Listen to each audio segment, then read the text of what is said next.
हाँ तो नमस्ते क्लास 10th के विद्यार्थियों।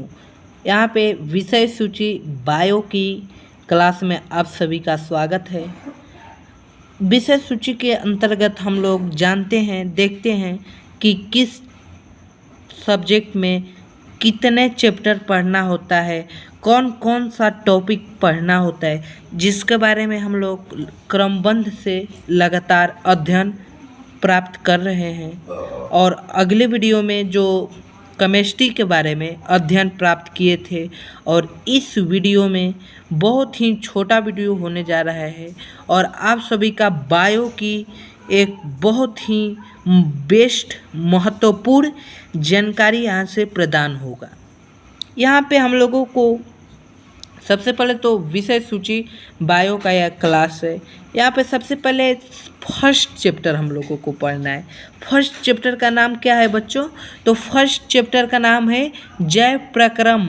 जैव प्रक्रम इसे ही बोलते हैं पोषण, इसे ही बोलते हैं पोषण। किसे कहते हैं जैव प्रक्रम? वह प्रक्रिया जिसके द्वारा जीव अपने सभी प्रकार के पोषक तत्वों को ग्रहण करे उसे पोषण बोलते हैं। यहाँ पे देख सकते हैं फर्स्ट चैप्टर है जैव प्रक्रम या पोषण, या जिसके द्वारा, जिस प्रक्रिया द्वारा जीवों का अनुरक्षण हो उस मूलभूत प्रक्रिया को ही पोषण कहा जाता है। और नंबर सेकेंड चैप्टर पढ़ना है बच्चों, इसका नाम है श्वसन। तो बेटा जी देख सकते हैं श्वसन में क्या पढ़ना है। श्वसन सांस लेना और छोड़ना ही श्वसन नहीं कहलाता है बच्चों। सांस लेना और छोड़ना ये श्वास और प्रश्वास कहलाता है। बेटा जी श्वसन किसे कहते हैं? तो श्वसन एक रासायनिक प्रक्रिया है। श्वसन कैसी प्रक्रिया है? एक रासायनिक प्रक्रिया है जिसके द्वारा मनुष्य सभी प्रकार के पोषक तत्वों को ग्रहण करता है और उसका उपयोग करता है, जिसके द्वारा मनुष्य के शरीर में ऊर्जा का निर्माण होता है। उसी मूलभूत प्रक्रिया को पोषण कहते हैं, श्वसन कहते हैं। इसके बारे में भी चैप्टर नंबर सेकेंड में हम लोगों को जानकारी प्रदान करना है।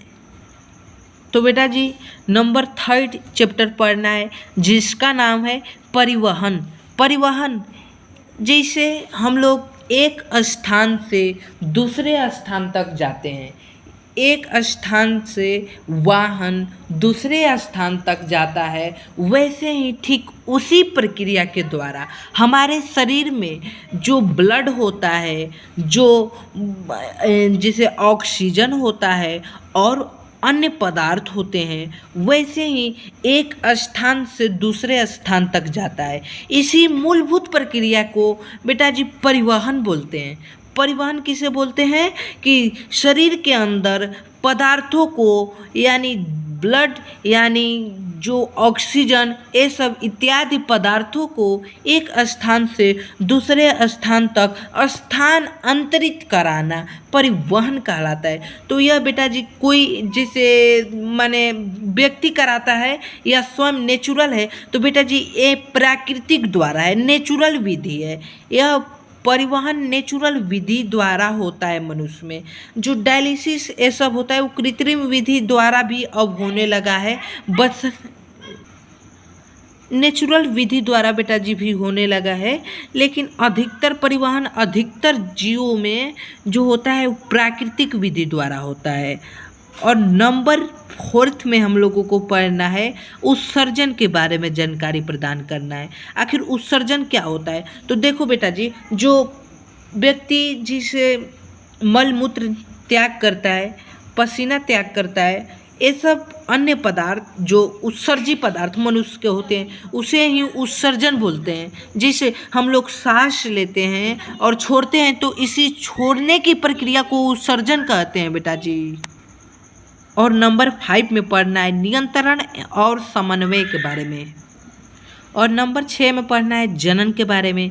जनन एक लैंगिक प्रक्रिया है जिसके द्वारा नर और मादा मिलकर एक नए शिशु का निर्माण करते हैं, उसी मूलभूत प्रक्रिया को जनन कहते हैं। फिर पढ़ना है नंबर 7वां चैप्टर में आनुवंशिकता तथा जैव विकास, इसके बारे में 7 नंबर चैप्टर में अध्ययन करना है। और 8 नंबर चैप्टर में क्या पढ़ना है, तो हमारा पर्यावरण, जो हमारे आसपास के आवरण है उसके बारे में हमें 8 में चैप्टर अध्ययन करना है, चैप्टर 8 में अध्ययन करना है। और 9th में प्रौद्योगिकी, इसका कोई काम नहीं है, हम लोगों को महत्वपूर्ण बेसिक 4 से 8 चैप्टर पढ़ना है जो मोस्ट इम्पोर्टेंट है, जिसके लिए हम लोग 27 मार्क्स के लिए इस पूरे बायो पर निर्भर करते हैं। तो आप लोग ज़रूर जुड़िएगा और बहुत जल्द 15 मार्च को इसका लॉन्चिंग भी कर रहे हैं। बायो हम ही पढ़ाएंगे, साइंस में आप सभी को तो पता ही होगा कि सर पढ़ाएंगे और बायो हम पढ़ाएंगे। ठीक, तो मिलते हैं 15 मार्च को और जल्द आप लोग तैयार हो जाइएगा। वर्ष 2027 ईस्वी में एग्ज़ाम देने वाले विद्यार्थी क्लास 10th, तो आप लोग ज़रूर तैयार हो जाइएगा। काहे कि अब बहुत जल्द, अब समय भी नहीं है, अब बहुत जल्द हम लोगों को स्टार्ट कर देना है पढ़ाई। तो 15 मार्च से उसका लॉन्चिंग होगा, 15 मार्च को लॉन्चिंग कर देंगे आकर कैमरा पर। और इसके बाद हम लोग 15 मार्च के बाद 20 मार्च से क्लास या 18 मार्च से कंटिन्यू कर देंगे, कंटिन्यू कर देंगे विद्यार्थी जी। ठीक, तो मिलते हैं किसी और वीडियो के साथ, तब तक के लिए धन्यवाद। जय हिंद।